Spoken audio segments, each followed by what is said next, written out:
Hi there, Loy Machedo speaking from loymachedo.com. Who's Loy Machedo? Think Personal Branding. Okay, I want to apologize for one of my videos that I posted before. This was you remember the one where I said life in Canada versus life in Dubai, and I featured my brother, my stepbrother. Actually, I made a small mistake. I take personal responsibility for it because I should have asked specific questions. Actually, what happened is, my brother. If you have been following me on YouTube for long, you know for a fact that I always had this tension between me and my mother and stepfather. So I never had any problems with my brother, but we were never close actually. So now now that we have become old, as you become older, you don't harbor anything against anyone. And I never had any problems with my brother. So when he came down to Dubai, and he stayed at my cousin sister's house. So I was very happy. I was really happy. And, obviously like, hey, brother, no, we didn't do that. But obviously I was very happy for him. And, you always have that closeness between the family. So I was very happy to see that he's finally settled down. His career is in place. Things are happening. So obviously he also is very happy to speak to me. So I introduced him to my wife, not introduced in the sense they spoke and he saw my little baby girl and we were just talking. So the information he gave me about Canada was on a very relaxed basis. He didn't think for a minute that after speaking to him that I would share a video. In fact, even I didn't think about it. Okay. And the photograph that I shared with you, I didn't take the photograph to share with you. I took the photograph to keep it as a memory because, life just passes you by before you know it. And I've been so used to looking at my stepbrother as a small boy to see him as a man with a beard and all that now. And I think I spoke to him for so long after nearly 4 years or 5 years. So there is a massive gap, there have been these massive gaps in our relationship. So, so in the excitement of him speaking to me about Canada, $2,000, which I was, it was $2,000 a month. I, see, because the amount of information that he gave me, it registered in my head as $2,000 a week. But now there is a correction which I need to give you because what has been happening is quite a number of our Indian fellows, they have been, hey, $2,000 a week, I'm going to Canada. Hey, fuck this. So it's like all of a sudden all the Indians woke up $2,000 a week and they've decided to resign from their job. They've decided to divorce their wife. They've decided to leave UAE. They've decided to leave India. And now they are ready to sell their cows, their buffaloes, their belongings and rush off to Canada. But hold your horses. And the number of messages that I got was crazy. However, the biggest shocker came yesterday when I got four Indians or Indians who were living in Dubai or Indians who were living in India but migrated to Canada. Two of them were clients. One of them was a nice well-wisher and another one was actually I would say he was quite a successful guy who was born and raised in Abu Dhabi and now has moved. He has been in Canada now for ages. Now, out of all the information, all of them said one simple thing: Loy, listen, stop, just stop telling people that you're going to get $2,000 a week. So, in fact, the video that I put, sometimes you shoot a video 1, 2, 3, 4, 5, and then what happens is they don't upload like 1, 2, 3, 4, 5. The video that you wanted to upload first ends up going last. So the video that I put of my brother was supposed to be put later. And then the video that was supposed to be put first was put last. So I just want to verify this information. Now, first things first. Okay, first things first. Enough of rambling. I'm sorry to burst your bubble, but you're not going to get $2,000 a week in Canada. Okay, so my apologies to you guys. And for all those people who were thinking of running off to Canada in a box or in a cargo plane, or just running as a refugee, or just hitchhiking all the way to Canada, stop. Just fucking stop. Number one. Okay. Number two is the $2,000 a month. I want to first sort this out. The $2,000 a month was actually, it's called, and I'll put the website link down below. It's called the Canadian Emergency Response Benefit, CERB. Okay. Canadian Emergency Response Benefit. Here's the screenshot of how the website looks. It's actually closed. It's called the CERB. Now, pay attention to the word. This is the beautiful way he explained to me is Canadian emergency. That means it's not every time. It's just for emergency response. This is the Canadians' way, government's response. Benefit. It's called benefit. It's not like free money. So what does it mean? So what he told me, I've put on my notes here at the side. I'm reading out. So this time I make sure that I'm giving you specific information. It's a benefit. The money is not going to be like cash, distributing cash. It's a money that goes to your bank account. Okay, so there is an official record for it. And once it goes to your bank account, it's to be used only for basic necessities, not for, gambling. Unlike United States that gives money in your bank account, you can do whatever the fuck you want and get a loan of COVID. And there are so many fraud cases where people have taken a loan and used it to buy Lamborghinis and gamble and go for hookers and all that. In Canada, you can't do that. And it's only given for 4 months. Again, correct me if I'm wrong, but I'm giving you the information what I note down. It's only for 4 months. 4 months it was given, okay, in response to COVID. And now the thing which I guess my brother, in the excitement, I forgot to ask and he forgot to tell me or whatever. You have to pay this money back. So it's not money, just take it for free and go do whatever. No, you have to pay it back. It's a benefit that they're giving you. You need to return it. It seems that when your taxes have to be filed in April, the deadline or something like that, I'm not too familiar with Canada.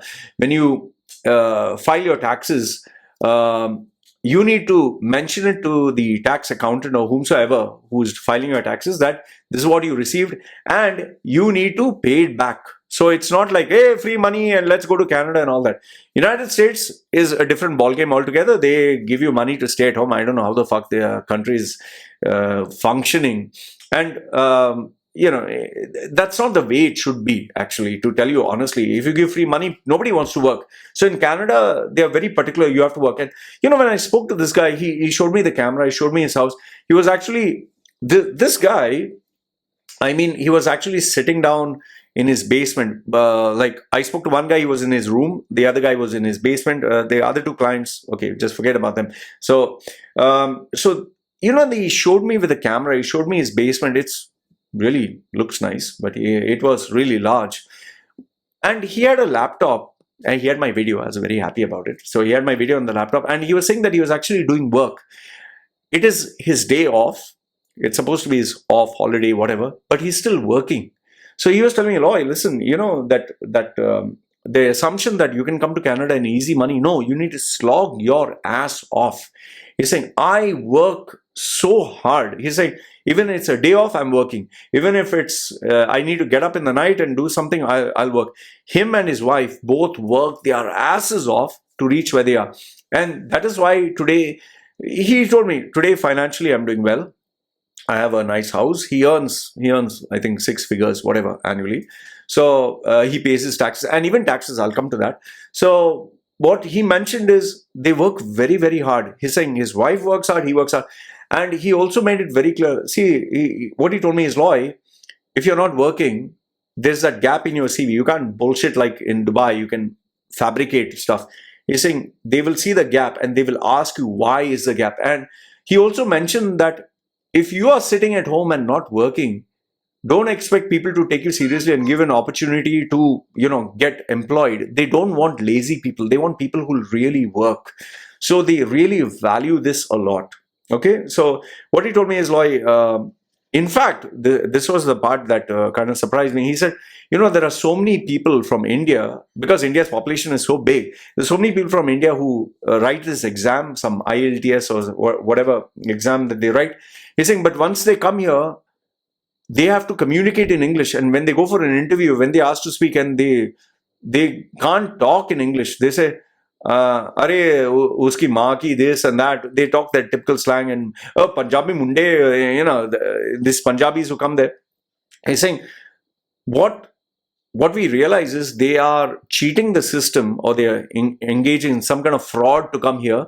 And if you can't speak in English, you cannot survive. Nobody wants to, associate with you if you can't speak in English, And then he also mentioned, yes, people with a trade do get paid much more higher than people who, work these other ordinary jobs.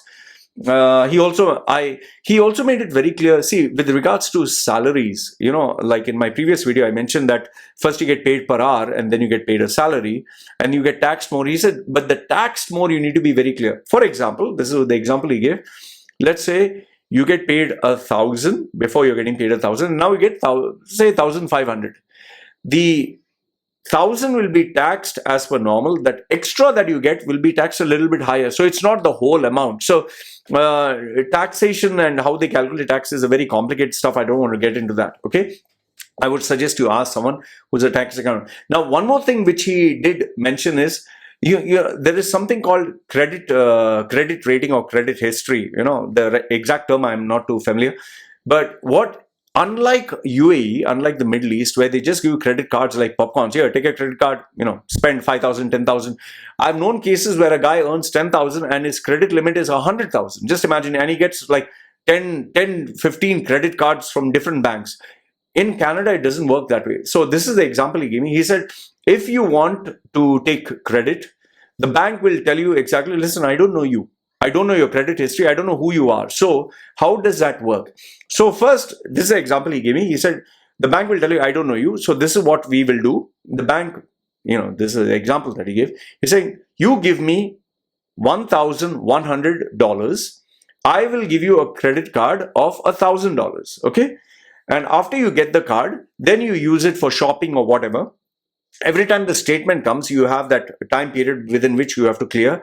And when you clear the whole amount. Don't clear only like 2% or minimum payment. Clear the whole amount. If you clear the whole amount and you do this, every month, week after week, month after month for a whole year, and you show good history, then the bank says, okay, fine, we can see how you have done, we can see your history, you're a good customer, now we can increase the limit a little bit more. And then again, you need to prove yourself. So it's a process of proving yourself through a period of time. But if in case at any point of time, as you go on, as your risks increase or the amounts increase, if you do default, it gives a bad credit rating and a bad credit history. So just something that made me realize like, oh, this is how it goes.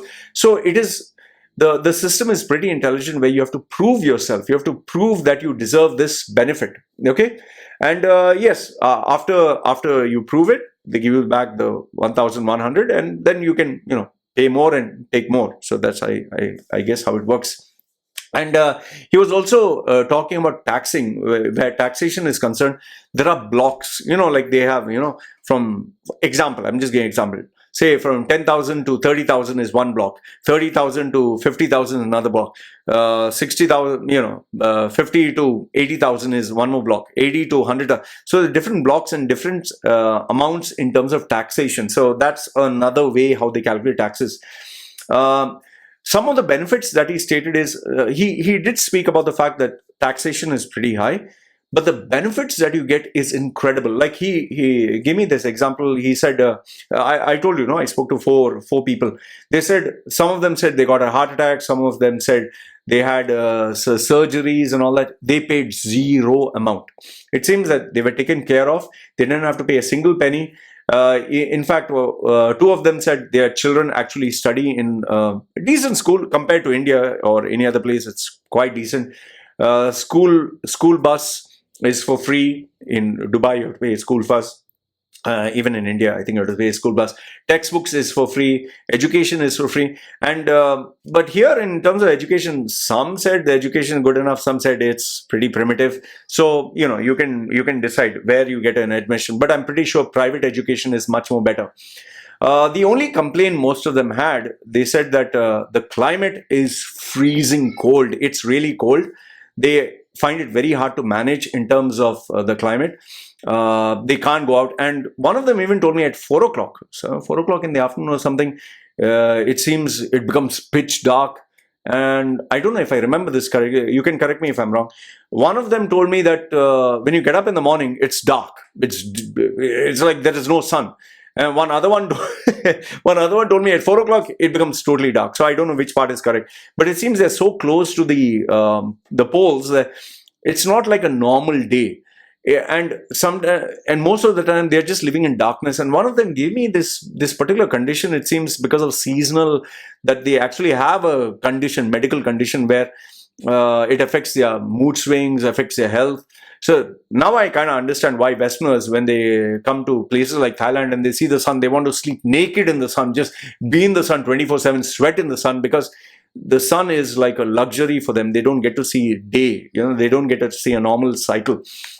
And one last thing they said is, almost all of them said one thing is they feel very lonely.